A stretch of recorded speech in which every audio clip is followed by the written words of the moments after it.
Karena kan kebuka semua, MUI, ya kan, mulai kebuka semua, kedok kadrun bertopeng nasionalis, sosok nasionalis. Nah pertanyaannya, ya, Yahya Waloni saja sudah ada laporan polisinya, Somad sudah ada laporan polisinya. Mana ada orang Islam masuk penjara karena penistaan agama, coba sebut satu. Tak Ya. ada lah. Orang Kristen coba masuk UI, rempel. Malah yang melaporkan dilaporkan. Nah, seharusnya harus fair, polisi itu harus fair, harusnya. Malah yang melaporkan Saifuddin malah di penjara sekalian, nah, kan konyol kan? Malah konyol itu, makanya harus jelas itu. Kita harus menghormati menghormati pemerintah. Ya kita harus taat untuk dan taat pada pemerintah. Tetapi ya bahkan Yohanes Pembaptis pun berani nuding mukanya Herodes loh, ketika berzina, ya kan? Nabi itu Nathan, ya tuding mukanya Daud. Kita boleh mengatakan tidak benar, tapi yang tidak boleh kita adalah memberontak. Makanya saya selalu ya dengan orang-orang Papua itu tidak boleh angkat senjata. Kamu hanya boleh berdiplomasi tapi tidak boleh angkat senjata. Wah, saya menolak keras itu kekerasan atas memberontak itu. Makanya saya selalu merekomendasi teman-teman yang membangun Papua, ayo kalau Papua itu pandai, tidak mungkin Papua itu akan minta merdeka. Masalahnya Papua bodoh, miskin, dimiskinkan dan diperbodoh. Makanya mereka memberontak sesuai dengan naluri insting mereka. Nah, itu seperti itu. Kasusnya sama seperti dengan yang begini, agama-agama begini. Nah, kita boleh melakukan kritik terhadap pemerintah. Yang tidak boleh adalah kita memberontak kepada pemerintah. Gitu. Jadi beda ya. Kita apa? Polisi saya tantang, yuk, itu nggak boleh itu. Usiaku, ayo saya tantang mulai, nggak boleh tuh. Usiaku ya misalnya kan. Nah, tapi kita boleh mengkritik dengan keras. Oh itu boleh itu. Kita tuding mukanya pun boleh. Oh itu tidak Indonesia, siapa bilang saya lebih Indonesia daripada kalian semua yang tinggal di Indonesia loh. Siapa YouTuber, siapa yang bikin setiap minggu kuliah Pancasila? Cuman saya lah. Tidak ada satupun YouTuber yang bikin kuliah Pancasila. Cuman saya yang cerita tentang Pancasila. Karena Pancasila itu satu-satunya yang bisa mempersatukan Indonesia. Nggak ada, itu anugerah itu Pancasila. Anugerah dari Tuhan Yesus. Anugerah dari Tuhan Yesus buat orang Kristen. Anugerah dari Tuhan yang Maha Esa buat seluruh umat di Indonesia. Ya. Gitu. Tapi sayangnya Pancasilanya sekarang sedang loyo. Kenapa? Karena sedang diikat, diberangus oleh khilafah. Dan itu yang sedang saya suarakan di YouTube saya. Tetapi kan khilafah nggak terima. Nah, gitu. Nah, sekarang Paul. Makanya sekarang kelihatan kadrun nasionalis sama kadrun itu menyamar jadi nasionalis. Hati-hati kalian partai nasionalis disusupi kadrun kalian. Sekarang apa responmu dengan viralnya statementnya Paul Sang tentang dianggap sebagai penistaan agama? Ya biasa saja karena di Eropa nggak ada penistaan agama sih. Kita dilindungi freedom to speech article. Kita boleh mengekspresikan apa yang di dalam pikiran kita, ide-ide kita. Ya, yang tidak boleh adalah ngebom gereja, ngebom masjid, nembakin orang. Ya, terus demo sambil bunuh sekarang juga, nah itu nggak boleh tuh, langsung tuh kita kena tuh, bunuh gitu kan, nah itu nggak boleh tuh. Nah, yang saya lakukan bukan suruh bunuh kan. Nah, kalau saya marah boleh saja, atau masa orang nggak boleh marah? Ya kan, masa orang nggak boleh marah? Boleh kan, saya marah dengan ketidakadilan, apalagi saya kan double minoritas, selalu jadi korban. Ya kan, boleh saja orang marah kan, apa nggak boleh? Ya kan, itu loh.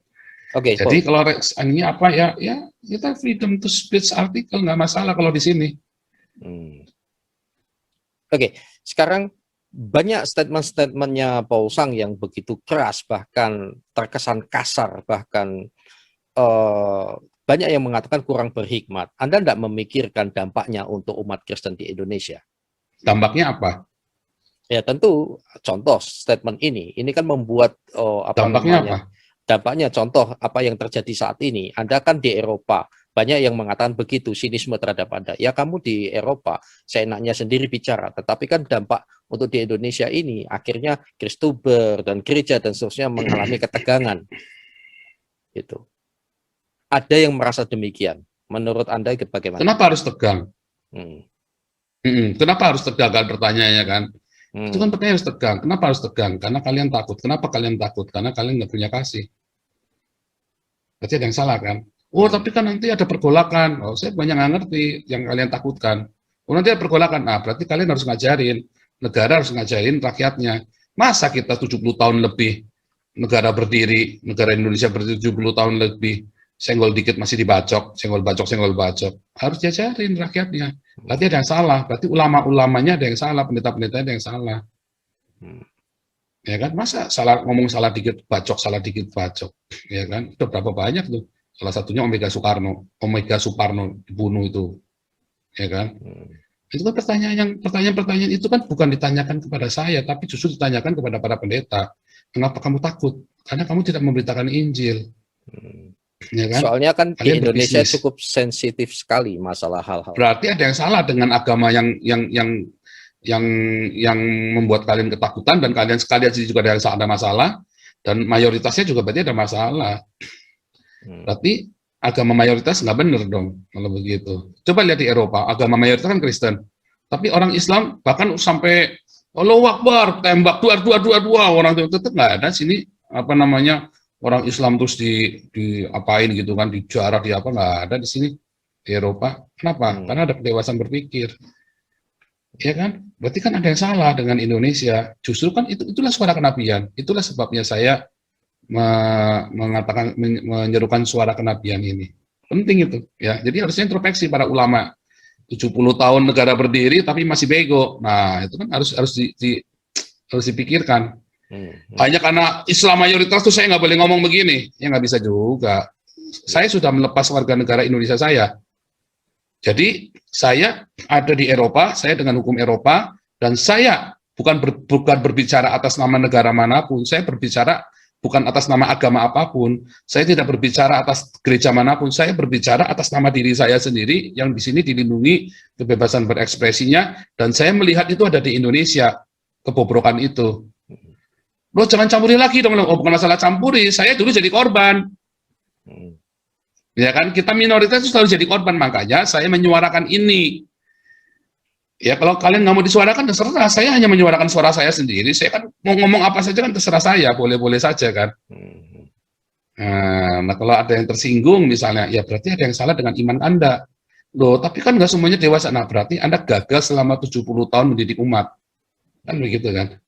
Oke, Paul. Saya kan hanya mengajak Anda orang beragama untuk dewasa dalam berpikir. Itulah sebabnya Indonesia nggak maju-maju. Gitu. Baik, Paul. Jadi saya butuh klarifikasi. Jadi Anda mengatakan itu adalah pribadi, tidak mewakili sebagai Kristen Indonesia, tetapi Anda pribadi yang saat ini bukan warga negara Indonesia, begitu? Iya, saya berkata-kata atas nama pribadi, bukan atas nama agama apapun, gereja apapun, atas kelompok apapun, atas negara apapun. Saya atas nama pribadi yang dilindungi di Eropa, hak saya ini. Iya, kebetulan saya berbahasa Indonesia. Apa tanggapan Paul Sang terhadap pelaporan aliansi ulama se-Jawa Timur? Ada beberapa aliansi yang melaporkan Muhammad Kc. Ya, itulah ketidakdewasaan di dalam beragamaan. Itulah umat beragama yang cemen, yang picik. Ya, dikit-dikit lapor, ya kan. Sementara mereka sendiri boleh teriak-teriak sesuka hati mereka, boleh menista. Bahkan nabinya saja kan mereka menista agama Kristen. Ya, dan itu bukan hanya Muhammad kecil loh. Sebelumnya kan banyak itu yang dilaporkan. Muhammad itu Nabi Muhammad itu nabinya Islam, Nabi Islam Muhammad si Muhammad bin Abdullah, Nabi ke-25 inilah yang pertama kali menista agama Kristen, dan para apologet Kristen hanya menjawabnya. Ya kan? Nah, terus kalau kita menjawab semua penistaan agama yang dilakukan oleh Nabi agama Islam ini, Nabi ke-25 ini, masa kita nggak boleh? Kan kita boleh-boleh saja kan menjawab. Kenapa Anda menistakan? Bagi ya mereka kan? sebuah Masa cuma boleh si Muhammad dan para ustadz-ustadznya? Nah, sama, bagi Muhammad kecil pun itu sebuah kebenaran, dan bagi saya pun sebuah kebenaran. Semua orang punya kebenaran sendiri-sendiri kan, berarti kan? Makanya di sini ada kebebasan berbicara. Kita boleh berargumen dengan keras tentang kebenaran yang kita miliki. Yang tidak boleh adalah saling bunuh, apalagi saling ngancem sambil teriak-teriak bunuh atau segala macam, apalagi laporan polisi. Itu kan cemen. Berarti kan kalian tidak bisa berdebat, kalian tidak bisa berargumentasi secara teologis. Lalu kalian pakai apa? Pakai power. Nah, itu biadab. Itulah saya sebut biadab itu. Jadi nggak salah dong kalau saya bilang nabinya biadab. Karena diekspresikan, ajaran Nabi kalian diekspresikan oleh umat-umatnya ini. Bagaimana kita mau percaya Nabi kalian nggak biadab, sementara kalian menggunakan otoritas kebiadaban itu terhadap yang tidak setuju dengan Anda. Dan itu pernah dilakukan juga oleh agama Kristen di zaman abad pertengahan selama 300 tahun. Ya, itu sama, itu kebiadaban menunjukkan sehingga citra Kristen sangat buruk di Eropa. Ya kan? Sampai akhirnya Eropa bertobat dan mereka kemudian walaupun Kristen tetap mayoritas di Eropa, Kristen mayoritas, tetapi mereka sudah sadar, sudah pintar, makanya Eropa maju. Kenapa Indonesia tertinggal terus? Setiap kali mau maju ributnya agama, setiap kali mau maju ributnya agama, kan goblok namanya kan? Yeah. Indonesia itu disandra oleh agama karena para pemimpinnya itu memanipulasi agama, menggunakan agama untuk memanipulasi umatnya. Para pemimpin di Indonesia, pemerintah termasuk pemerintah, menggunakan agama untuk memanipulasi rakyat. Bahkan para oposisi, dia menggunakan agama, termasuk isu tentang saya ini, yang digoreng, itu tujuannya buat goyang Jokowi endingnya nanti. Coba lihat. Kebetulan Kapolrinya Kristen. Nah, itu juga sama, itu kan menjadi jebakan Batman. Ya, nah makanya kita berdoa supaya mereka diberi hikmat. Kebenaran tetap harus ditegakkan, tapi mereka juga harus diberi hikmat. Apakah saya merasa bersalah? Enggak. Ini kan hak saya untuk berbicara. Apakah saya mau memecah belah Indonesia? Balik lagi saya tanya, siapa YouTubers, ulama mana, pendeta mana, yang selalu ngajarin Pancasila seminggu sekali? Saya korbankan waktu 3-6 jam setiap hari Senin. 3-6 jam kita bicara tentang Pancasila.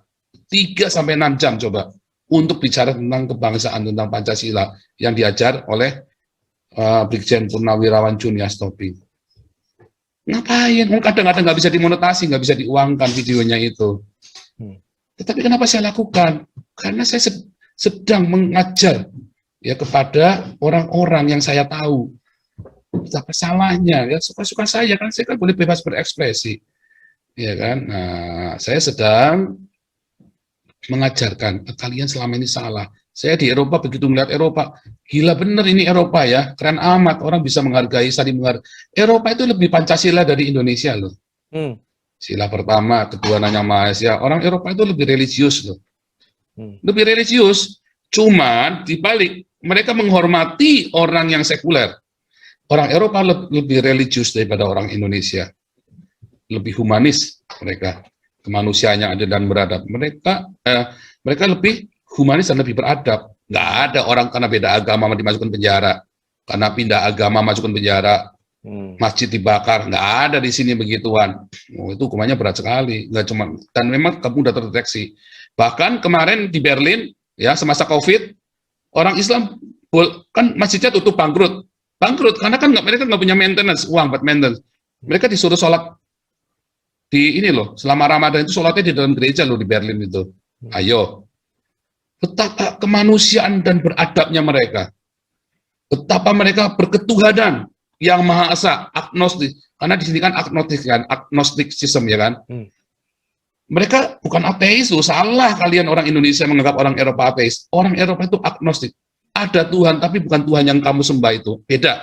Tuhan yang kamu sembah itu biadab, termasuk Tuhan yang agama dalam tanda kutip Kristen. Kenapa? Karena zaman Zwingli itu bunuh orang Mennonite berapa banyak tuh. Sama orang Islam berapa banyak gereja dibakar, dibom atas nama agama. Makanya mereka bilang enggak, Tuhan itu banyak seperti itu. Kenapa? Karena agama gagal mengajarkan agama. Makanya di Eropa ada orang-orang Kristen yang disebut niet-belijdend Kristen dalam bahasa Belanda ya kan, atau Kristen without confession. Kenapa? Artinya mereka Kristen tapi mereka bukan beragama. Kristen tanpa agamawi. Kristen tanpa agama. Nah, itulah saya. Saya pengikut Kristus tanpa agama. Dan saya setuju dengan itu. Sehingga ajaran Kristus itu bisa masuk ke semua agama, ke semua kelompok, ke semua ras, tanpa harus mengubah kulturnya mereka. Kalau sekarang kan di Indonesia kan kulturnya udah jadi Arab. Indonesia sudah pasti kulturnya udah jadi Arab, udah pasti itu nggak bisa bohong. Enggak, bohong kalian kalau bilang enggak. Ya kan? Indonesia sudah jadi Arab Indonesia itu. Nah, itulah bedanya menjadi bertuhan tanpa beragama. Makanya kan sila pertamanya kan bukan keagamaan, tapi kan ketuhanan. Karena kita bertuhan, bukan beragama. Nah, itu salah. Makanya kalau agama di KTP itu ngawur sekali. Agamanya apa? Nah, itu salah. Orang Eropa itu agnostik, bertuhan loh, bukannya nggak bertuhan loh. Mereka bertuhan. Ada satu majelis di gereja tempat anak saya tuh di waktu di Belanda atau di Jerman itu ya dulu. Waktu anak saya di Jerman itu. Ada satu majelis, dia ateis, apa namanya, dia agnostik. Jadi dia majelis gereja, tapi dia tanya, I believe in God, but not Jesus. Loh, ya Jesus is only the figure, hanya tokoh yang baik buat dia. Tapi ya sama dengan Muhammad, sama dengan yang lain-lainnya. Anggap aja sama gitu, hanya tokoh. Saya percaya hanya Allah. Tapi dia tidak suka dengan Muhammad. Memang dia nggak suka gitu ya. Dia tidak suka dengan Muhammad, tetapi dia tetap ya pokoknya itu tokoh, ada sebuah tokoh aja. Masalah dialah yang nggak usah. Pokoknya saya hanya percaya pada Allah dan bukan Allah yang di agama-agama itu. Lalu kenapa kamu ke gereja? Ya itu komunitas. Bagus kan? Menurut saya itu bijaksana sekali, walaupun saya tidak setuju, tapi itu bijaksana. Sehingga dia tidak anti kepada agama lain. Apakah saya anti dengan Islam? Ya tidak lah. Kalau saya anti dengan Islam, nggak mungkin saya terus membaptis orang, kasih makan orang Islam, ya kan? Nggak mungkin lah, ya kan? Saya tidak pernah benci orang Islam, tapi saya tidak suka dengan ideologinya. Itu beda banget. Oke, baik. Paul, apa yang Anda lakukan terhadap orang Islam di Eropa? Saya punya banyak teman orang Islam di Eropa, dan mereka baik-baik. Ya. Namun tidak dipungkiri bahwa orang Islam yang baik ini ternyata mereka pun agnostik. Orang Islam yang agnostik. Mereka masih nggak sholat, masih. Kenapa sholat? Ya itu ritual yang buat mereka itu adalah sebuah tradisi. Seperti orang Bali bikin canang. Apakah mereka selalu percaya? Belum tentu. Mereka bikin canang belum tentu percaya. Tapi itulah ritual, itulah budaya mereka. Dan mereka menghormati budaya, menghormati diri mereka dengan menghormati budaya. Nah demikian juga dengan orang-orang Islam ini. Mereka masih pakai jilbab. Ya jilbabnya udah nggak wajib yang bagaimana lagi. Buat mereka itu hanya kultur.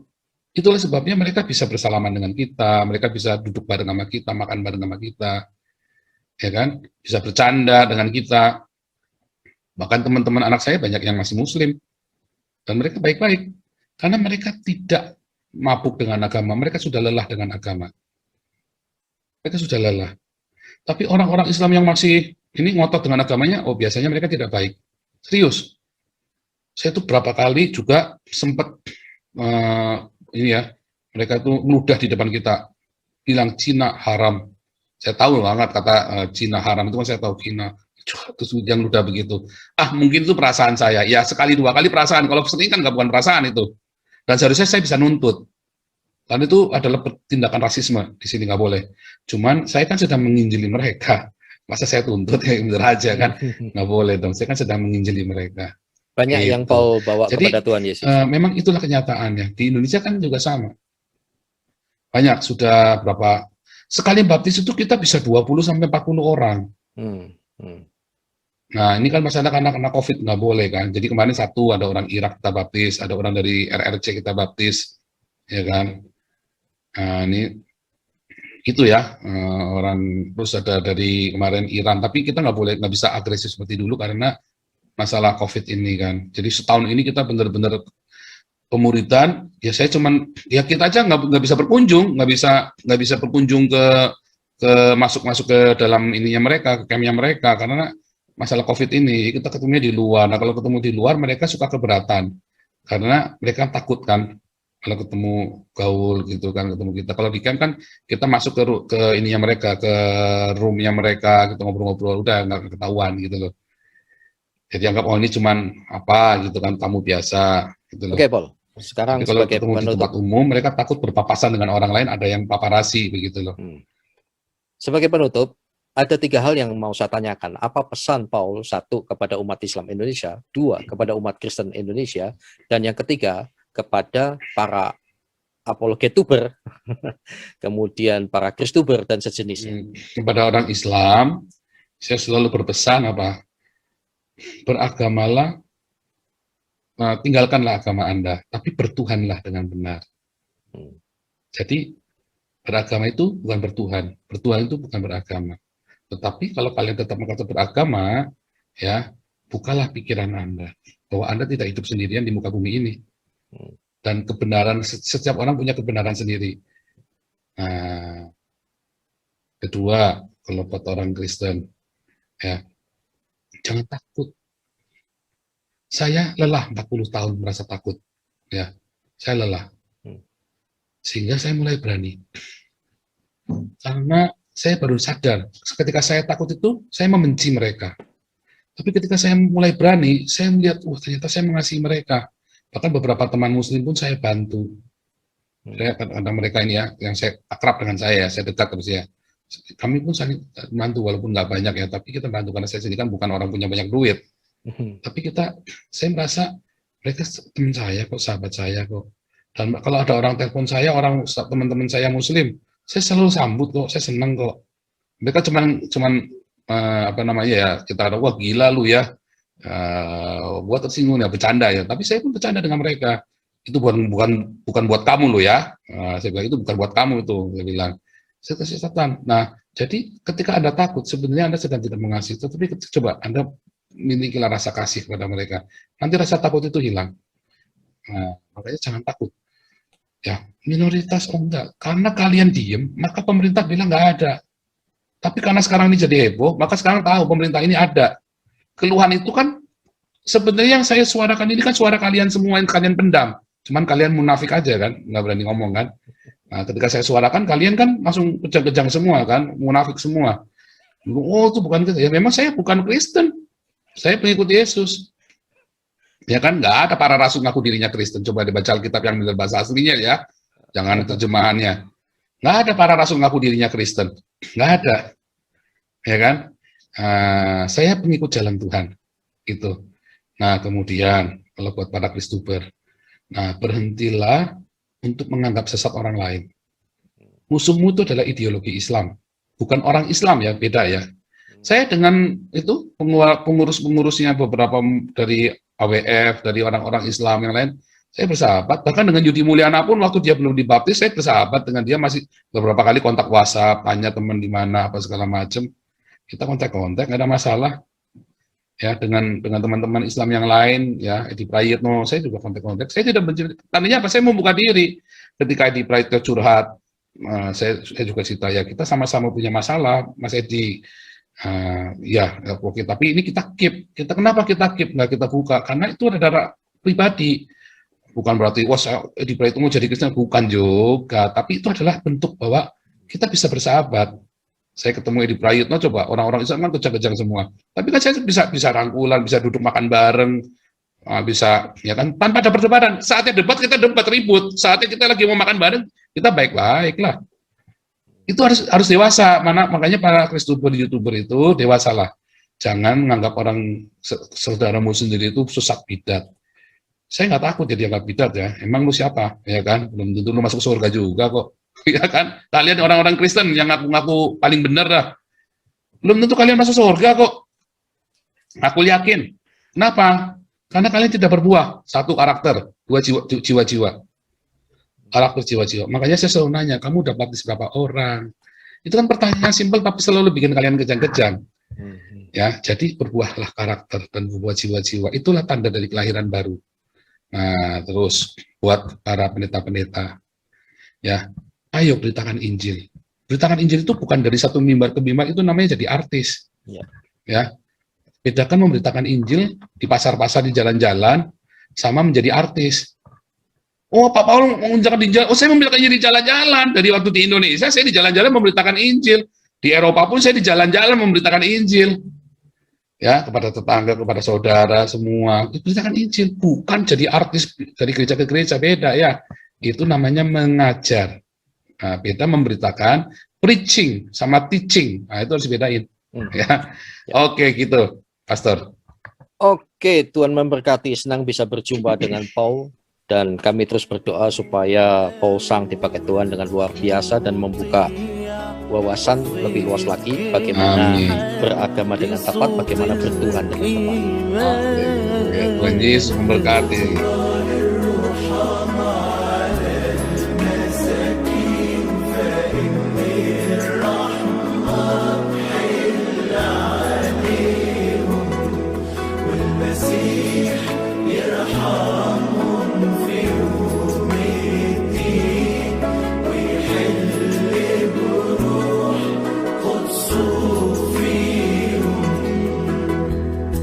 مدروب الصوم النقل